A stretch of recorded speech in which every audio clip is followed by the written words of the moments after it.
Hello and welcome to HMTV digital. Israel Hamas మధ్య Gaza యుద్ధం తర్వాత నుంచి కూడా ఎర్ర సముద్రంలో జరుగుతున్న ఉద్రిక్తతలన్నీ మనకు తెలుసు. అక్కడ విపరీతంగా ఉద్రిక్తతలు పెరుగుతున్నాయి.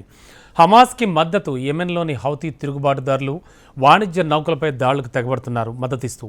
తాజాగా ఎర్ర సముద్రంలో తమ క్షిపణులు ఆండ్రోమెడా స్టార్ అనే చమురు నౌకను ఢీకొట్టినట్లుగా హౌతీలు వెల్లడించారు. నౌకకు నష్టం వాటిల్లినట్టుగా షిప్ మాస్టర్ నివేదించినట్లుగా బ్రిటిష్ మెరైన్ సెక్యూరిటీ సంస్థ ఆంబ్రే వెల్లడించింది. హౌతీ ప్రతినిధి యాహ్యా సరియా మాట్లాడారు. పనామా, ఫాల్గా ఉన్న ఓడ బ్రిటిష్ యాజమాన్యం కింద ఉందని చెప్పారు. అంతేకాదు, ఈ నౌక రష్యాలోని ఫ్రీమోర్స్ నుంచి భారత్లోని వదినార్కు వెళుతున్నట్లుగా ఆంబ్రే తెలిపింది. అంతేకాదు, ఇరాన్ ప్రాక్సీలుగా ఉన్న హౌతీ మిలిటెంట్స్ నవంబర్ నుంచి ఎర్ర సముద్రం, బాబ్ అల్ మందాబ్ జలసంధి మరియు గల్ఫ్ ఆఫ్ ఏడెన్లో పదే పదే డ్రోన్ మరియు క్షిపణి దాడులకు పాల్పడుతూ వస్తున్నారు.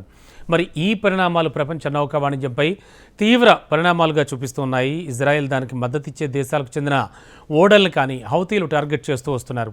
USS Dwight D Eisenhower aircraft carrier US సంకీర్ణ సేనలకు సాయం చేయడానికి సూయజ్ కెనాల్ ద్వారా కూడా ఎర్ర సముద్రానికి బయలుదేరింది. ఇదిలా ఉంటే యెమెన్లోని సాదా ప్రావిన్స్ గగనతలంలో అమెరికన్ MQ-9 డ్రోన్ను కూల్చివేసినట్లుగా కూడా హౌతీలు వెల్లడించారు. ఇలా హౌతీల దాడులు ఆల్రెడీ ఇజ్రాయెల్ హమాస్ యుద్ధం దాటిన దగ్గర నుంచి కూడా రెచ్చిపోతూ ఉన్నారు. ఎర్ర సముద్రంలో వివిధ దేశాలకు చెందిన వాణిజ్య నౌకలను టార్గెట్ చేసుకుంటున్నారు. ప్రపంచ వాణిజ్యాన్ని వాళ్ళు తల్లకిందులు చేసేస్తున్నారు. ప్రపంచవ్యాప్తంగా ఎక్స్పోర్ట్స్ అండ్ ఇంపోర్ట్స్ కూడా చాలా పెద్ద ఎఫెక్టే వాళ్ళు కల్పిస్తూ ఉన్నారు.